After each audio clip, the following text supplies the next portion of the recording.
Good morning, class 7. Today we are going to start our new topic that was Nadir Shah. Nadir Shah attacks Delhi.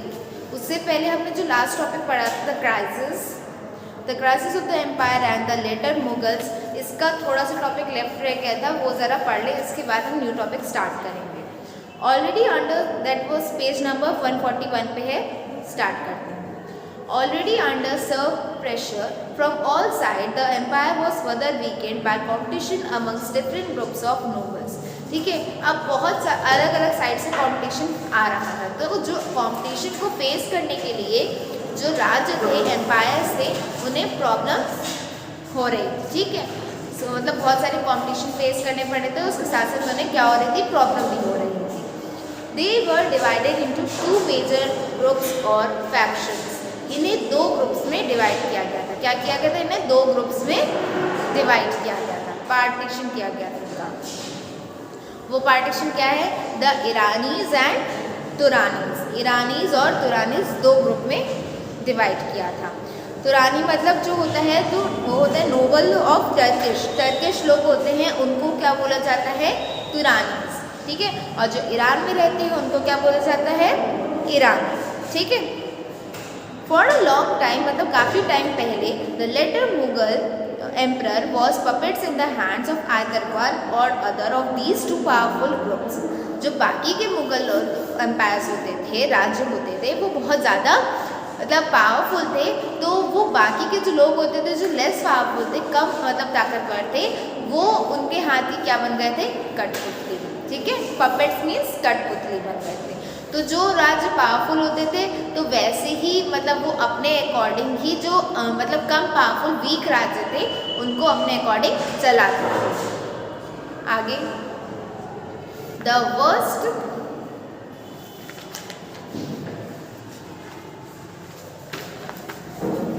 The worst possible humiliation came when two Mughal emperors, Farrukh Siyar and the Alamgiri II, were assassinated, and two other, Ahmed Shah and Shah Alam, were blinded by their nobles. ऐसे ही ये दो nobles मतलब लोग हैं जिनको क्या कर दिया गया था? ब्लाइंड कर दिया गया था. ब्लाइंड मीन्स अंधा कर दिया था. किसने अंधा किया था? ये जो लड़ाई, जो पावरफुल रूलर्स थे, ये तो अनपावरफुल रूलर्स है, मीन्स वीक रूलर्स है. इनको मतलब क्या किया था? जो पावरफुल रूलर्स थे मुगल डायनेस्टी के, उन्होंने क्या किया था? इन रूलर्स को डिफीट कर दिया था, और इसकी वजह से वो क्या हो गए थे? अंधे हो गए थे. ठीक है, आज का हम अपना टॉपिक स्टार्ट करते हैं. ये था Nadir Shah attacks Delhi.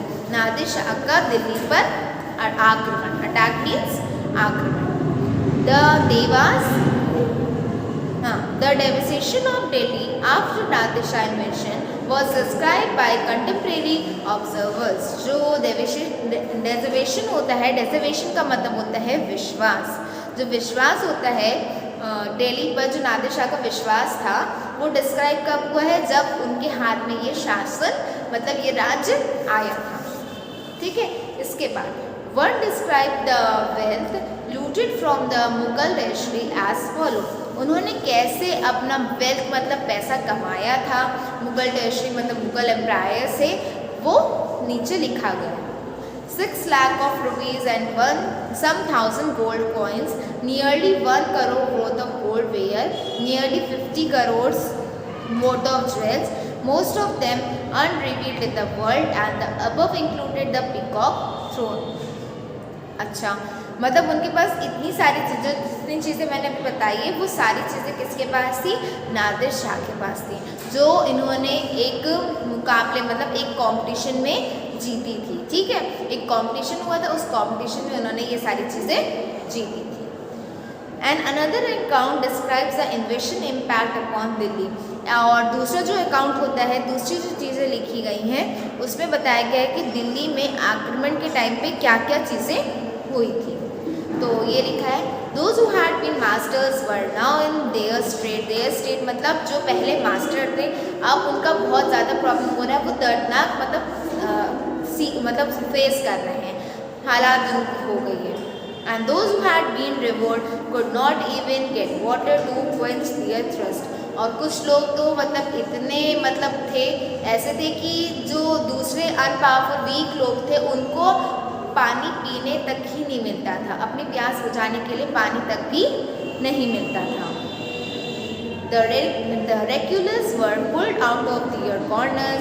The wealthy were turned into beggars. जो अमीर लोग थे वो किस में हो गए थे? गरीबों में, beggars में कन्वर्ट हो गए थे।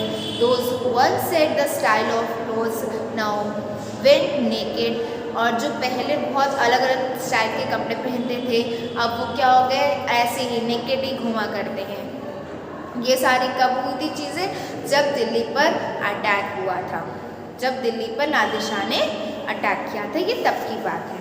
ठीक है, इसके बाद and those who own property they were now homeless. जिनके अपने पास अपनी खुद की प्रॉपर्टी थी, उनका खुद का घर था, अब उनके पास कोई घर भी नहीं बचा, अब वो क्या है? होमलेस हो गए हैं।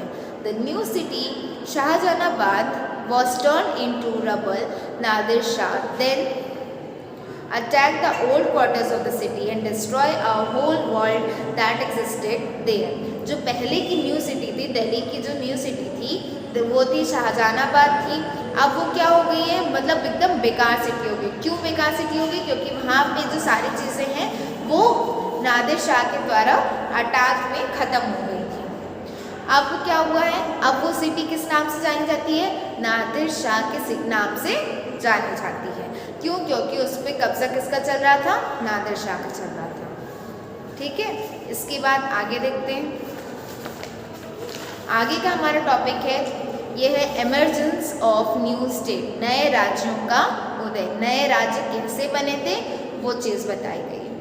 While with the decline in the authority of the Mughal, अच्छा ये हमारी न्यू पीढ़ी है, इसको भी हम मेंशन करते हैं। हम क्या टॉपिक पढ़ रहे हैं? आपकी हमें न्यू पीढ़ी स्टार्ट हो गई, पीढ़ी नंबर 13। ये क्या है? एमर्जेंस ऑफ न्यू स्टेट, नए स्टेट का कैसे उदय हुआ है, कैसे वो बनी हुई है वो बताते हैं। With the decline in the authority of the Mughal emperors, the governors of large provinces, Subedars and the great zamindars consolidate their authority in different parts of the subcontinent. Mughal सम्राट के टाइम पे जो मुगल सम्राट थे, मुगल एम्परर्स थे, उनके time पे जो था नए नए लोग, मतलब बड़े बड़े, उनके साथ साथ में जो बड़े बड़े जगह थी, ठीक है, प्रोविंसेस मतलब जगह थी, प्रांत थे, जिनके जो सूबेदार होते हैं, ठीक है, सूबेदार जो बड़े बड़े जितने भी ज़मींदार थे, उन्होंने सब कॉन्टिनेंट में अलग अलग जगह पे अपनी शक्ति मतलब अपनी पावर और अपना जैसे क्या होता है अथॉरिटी अलग अलग जगह पे कंसोलिडेट की थी, मतलब बनाई थी कि अब वो नई नई जगह नई नई चीज़ों को डेवलप करेंगे। ठीक है, through the 18th century, the Mughal Empire gradually fragmented into a number of independent regional states. अब क्या हुआ कि मतलब अगर 18th सेंचुरी में जो हुआ था, राज्यों को मतलब जो एम्पायर्स थे, जो जगहें थी, हाँ जो जगहें थी उनको क्या कर दिया गया था? बिखेर दिया गया था, अलग अलग कर दिया था, स्वतंत्र कर दिया था, एक पर्टिकुलर राज्य बना दिया गया था सब जगह का, जैसे एक मिक्स्ड एरिया बना होता है, उस एरिया को डिवाइड करके अलग अलग छोटे छोटे उसमें सिटीज़ बना दिए गए। Broadly speaking, the states of the 18th century can be divided into 3 overlapping groups. States that were old Mughal, ठीक है, provinces like Awadh, Bengal and Hyderabad. Although extremely powerful and quite independent, the rulers of these states did not break their formal ties with the Mughal emperor. पहला देखो, अब ये जो थे जो राज्य थे उनको 3 पार्ट में डिवाइड कर दिया था। पहला जैसे हमने पढ़ा था अवध है जो बंगाल है, हैदराबाद जैसे जो जगहें हैं, उनको जो मुगल से पहले, मुगल राज्य के पहले से थे, इन राज्यों को क्या कर दिया था? और शक्तिशाली बना दिया गया था। और काफ़ी हद तक तो जैसे काफ़ी टाइम पहले थे या काफ़ी हद तक कह सकते हैं कि ये स्वतंत्र हो गए थे। क्यों? क्योंकि ये राज्य वो राज्य थे जो मुगल एम्पायर के पहले से ही बने हुए थे। इसके बाद दूसरा पॉइंट है states that had enjoyed considerable independence under the Mughal as watan jagirs. These included several Rajput principalities. इसके बाद में क्या है, जैसे कि कुछ राज्य थे जो पुराने शासनकाल से, पुराने टाइम से, जिन्हें वतन जागीरों के रूप में मतलब इंडिपेंडेंट कर दिया गया था। जो वतन जागीर थे पुराने टाइम से, जो मुग़ल के शासनकाल थे, मुग़ल के एम्पायर्स थे, उनको वतन जागीरों के रूप में स्वतंत्र कर दिया गया था। इनमें जो राजपूत प्रदेश थे वो भी शामिल थे। थर्ड क्या है? थर्ड में आता है आपका the last group included states under the control of Maratha, Sikhs and other the Jats.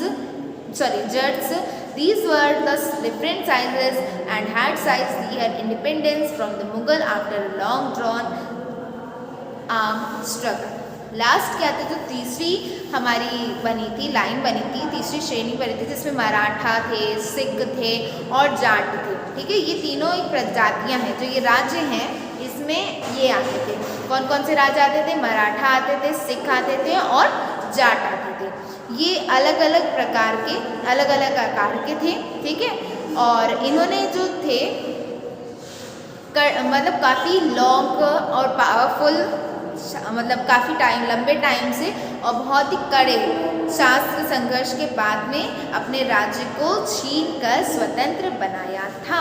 तो कैसे कैसे नए नए राज्य का उत्पन्न हुआ था, एक बार फिर से देखो। जो मुग़ल सम्राट थे उन्होंने अपने शासन के साथ साथ में नई नई सिटीज़ भी डेवलप करी और नए नए एरियाज़ को भी डेवलप करके उसको इंडिपेंडेंट बनाया। ठीक है, उसमें उन्होंने 3 भाग में बांट दिया था। पहले भाग में आपका अवध, बंगाल और हैदराबाद जैसे जो राज्य मुग़ल प्रांत के, मुग़ल एम्पायर के पहले के थे, वो ज़्यादा पावरफुल राज्य हो गए। इसके बाद में कुछ राज्य जैसे मुग़लों के पुराने शासनकाल में थे, जिन्हें वतन जागीरों का नाम दिया गया था, तो वो मिड के हो गए। मतलब पहले जो मुग़ल राज्य के पहले के थे वो ज़्यादा पावरफुल थे, लेकिन जो मुग़ल राज्य के टाइम पे ही, जैसे शासनकाल के टाइम पे बने थे, तो वो क्या हो गए? बीच के हो गए। ठीक है, और लास्ट में क्या आते? जैसे मराठा, सिख और जाट आते थे, ये भी छोटे छोटे आकार में, अलग अलग आकार में बट गए थे। इन्होंने अपने आप को स्वतंत्र कैसे बनाया था? इन्होंने अपने आप को स्वतंत्र बनाने के लिए बहुत ही टाइम पहले बहुत मेहनत की थी और अपने आप को क्या बनाया? स्वतंत्र बनाया। अलग स्टेट, अलग सिटी, जैसे नहीं कहते हैं इंडिपेंडेंट, कि किसी चीज़ को इंडिपेंडेंट, कि हम वो चीज़ खुद कर सकते हैं, तो हम क्या बन गए थे? इंडिपेंडेंट बन गए थे। तो आज के लिए इतना ही करते हैं, बाकी हम नेक्स्ट क्लास में पढ़ेंगे। Okay class.